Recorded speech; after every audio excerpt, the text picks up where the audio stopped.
It started like just another glamorous red carpet moment in New York City. Cameras flashing, fans screaming, and the usual rush to catch a glimpse of Taylor Swift. But the second she stepped out, something felt different.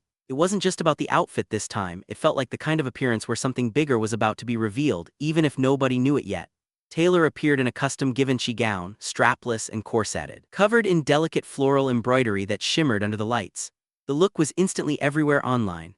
Black heels, diamond jewelry, and her signature red lip completed a style that fans called effortless but powerful. Yet what really stood out wasn't just the fashion, it was her energy. Focused, calm, almost like she was walking into something far bigger than a red carpet. And she was, because behind those flashing cameras, Taylor Swift was stepping into a moment that would officially change her place in music history.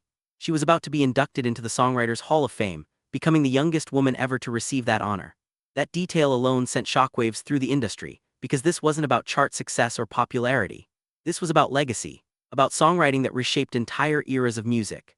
Inside the event, her name stood alongside legends like Alanis Morissette, Kenny Loggins, and members of Kiss, artists who defined generations, and now Taylor Swift was being placed in that same category.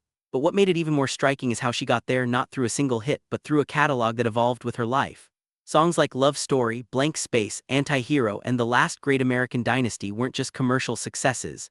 They became cultural moments. Each one marked a different version of Taylor. From country storyteller to global pop force to deeply introspective writer.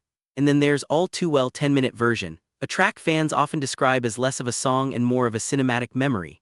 That level of storytelling is exactly what the Hall of Fame recognized. But there's something interesting about the timing that fans have questioned for years. Why now after all this time? The answer is actually simple but surprising. Songwriters only become eligible 20 years after their first commercial release.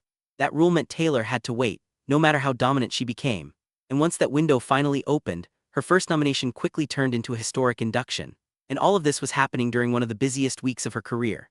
Just days earlier, she shocked fans at the Toy Story 5 premiere in Los Angeles. She arrived on the red carpet in a white Erdem minidress, then later changed into a bright yellow gown for a performance after the screening. She even debuted a new song tied to the film, titled I Knew It, I Knew You, before performing live and sharing a surprise musical moment that nobody saw coming. By the time she reached New York, it didn't feel like just another event. It felt like the final chapter of a week filled with unexpected appearances, performances, and headlines that kept building one after another. And that's why this moment hit so hard online. Because fans aren't just talking about the dress or the red carpet photos, they're talking about what this really means. Some say this officially confirms Taylor Swift as one of the greatest songwriters of her generation. Others argue her influence is still growing, meaning her true legacy isn't even finished yet. And maybe that's the most interesting part. This wasn't just a celebration of what she's already done. It felt like a reminder that her story is still being written in real time. What looked like a glamorous red carpet moment turned into something much bigger, a point in time where music history quietly shifted, and Taylor Swift once again found herself right at the center of it.